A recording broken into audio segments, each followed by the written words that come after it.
بھائی آپ کا سوال آ گیا. بسم اللہ الرحمن الرحیم. ایاک نعبد و ایاک نستعین. سعد حسین فرام کشمیر. میں 1996 سے اس نظریے کو جوائن کیا تھا اور میں نے یہ محسوس کیا تھا کہ باقی لیڈرشپ کو ہم نے دیکھا ہے، اس لیڈر کے آنے کے بعد ہمیں حقیقی طور پہ کشمیر آزاد ہوگا، لیکن آج 75 سال کے بعد یہ پتہ چلا کہ پاکستان ابھی تک حقیقی معنوں سے آزاد نہیں ہوا، تو ہمیں کب آزادی نصیب ہوگی؟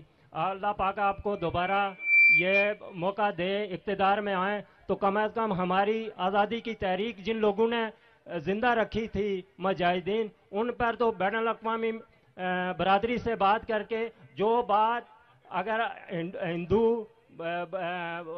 انڈیا کا وزیر اعظم اگر بات چیت سے اگر مسئلہ حل نہیں ہوتا تو آخر تو آزاد تو ہے ہی ہے. اس آپ مدینہ ریاست کا اعلان کرتے ہیں لیکن اس میں جہاد پہلے بات چیت کے ذریعے مسئلے حل ہوتے تھے، اور ہمارا کشمیر کب آزاد ہوگا یہ میں آپ سے پوچھنا چاہتا ہوں. جی شاہ زیب خان آپ سوال کیجئے جلدی سے. السلام علیکم عمران خان صاحب. السلام علیکم جی. 14 مئی کو اگر الیکشن نہ ہوئے تو انشاءاللہ وہ دھرنے دیں گے کہ نہیں، ہم سڑکوں پہ نکلیں گے کہ نہیں؟ اچھا جی، بسم اللہ الرحمن الرحیم. پہلے سوال کا تو وہ تو خیر سٹیٹمنٹ تھی، سوال تھا ہی نہیں. دوسرا سوال کشمیر کے اوپر، دیکھیں ہمیں تو یہ پچھلے چند مہینوں میں اندازہ ہوا ہے کہ بیچارے کشمیر کے لوگوں کے اوپر ہر روز کیا گزرتی ہوگی، کیونکہ ان کے بھی کوئی حقوق نہیں ہے. ان کو جو مرضی چاہے پکڑ کے جیل میں ڈال دو، ان کے لیڈر سارے جیل میں ہیں اور وہ کوئی نہ کوئی کیس وہ نکال دیں گے کہ وہ جیل میں ہی رہیں.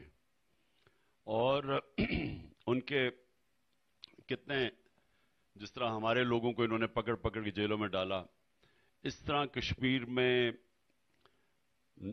بچے نوجوان ان کو بھی انہوں نے اسی طرح پکڑ کے جیلوں میں ڈالا ہے. ابھی پتہ چلا کہ انہوں نے 15 سال سے کم بچوں کو، اسلام آباد پولیس نے 20 بچے تھے اسلام آباد میں جو 15 سال کی عمر سے کم تھے، ان کو انہوں نے جیلوں میں ڈال دیا. تو یہ تو کسی آزاد ملک میں ایسے ہوتا ہی نہیں ہے. اور پھر جو سیاسی کارکن ہوتے ہیں ان کے اوپر کبھی تشدد نہیں کیا جاتا، کیونکہ وہ تو سیاسی کارکن، انگریز کے دور میں بھی جب یہ سیاسی کارکنوں کو انگریز پکڑتا تھا، وہ ہم غلام تھے، تب بھی تشدد نہیں ہوتا تھا. تو جو ہم یہاں دیکھ رہے ہیں، یہاں ایک جو انسانی حقوق جو آپ کا آئین دیتا ہے، آپ کو جو انصاف کا نظام آپ کی حفاظت کرتا ہے، وہ یہاں بالکل ایک جنگل کا قانون جاری کیا گیا جب سے یہ چوروں کو اوپر بٹھایا ہے. کیونکہ ان چوروں کو اوپر لایا جنرل باجوہ نے، یہ اوپر بیٹھ گئے ہیں، اب یہ اپنی چوری بچانے کے لیے سارا نظام بھی تباہ کر رہے ہیں. لیکن افسوس کی بات یہ ہے کہ جو ان کے پیچھے کھڑے ہیں وہ لوگ ہیں جو ساری قوم سمجھتی تھی کہ وہ لوگ ہمیشہ پاکستان کا زیادہ سوچتے ہیں اور وہ کم از کم وہ یہ ہونے نہیں دیں گے، لیکن وہ اس وقت ان کی حمایت کر رہے ہیں. اور یہ ہمارا سب سے سیاہ دور ہے آج کل پاکستان میں. اور آخر میں آپ نے کہا کہ اگر الیکشن انہوں نے نہ کروائے، آپ کا مطلب یہ کہ اگر انہوں نے آئین کی خلاف ورزی کی، کیونکہ آئین بڑا واضح ہے، اس پہ کوئی کسی کو شک نہیں ہے کہ جب ایک اسمبلی آپ جب اس کو ڈیزالو کرتے ہیں تو 90 دن کے بیچ میں الیکشن ہونے ہوتے ہیں. یہ پاکستان کا آئین ہے اور یہ ہمارے لوگوں کا فنڈامنٹل رائٹ ہے، یعنی ووٹ سے اپنی لیڈر، اپنی قیادت کو منتخب کرنا، یہ سب سے زیادہ ہمارا انسانی حق ہے.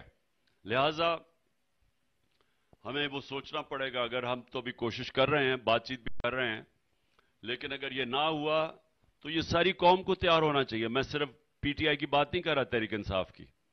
یہ تو ساری قوم اس وقت باقاعدہ غلام بن چکی ہوگی کہ اوپر 70% پاکستان میں یہ 2 حکومتیں ہیں، پختونخوا کی اور پنجاب کی، اور ان کے اندر تو نمائندہ حکومت ہی نہیں ہے. یہ تو سیدھا پاکستان کی آئین کی خلاف ورزی ہے. اور اس کے لیے ساری قوم کو نکلنا پڑے گا. میں بھی پاکستان ہوں، تو بھی پاکستان ہے، میں بھی پاکستان ہوں. کافی دیر سے انتظار کر رہے ہیں آپ، پرفارمنسز کافی ہوئی یہاں پہ. میں چاہوں گا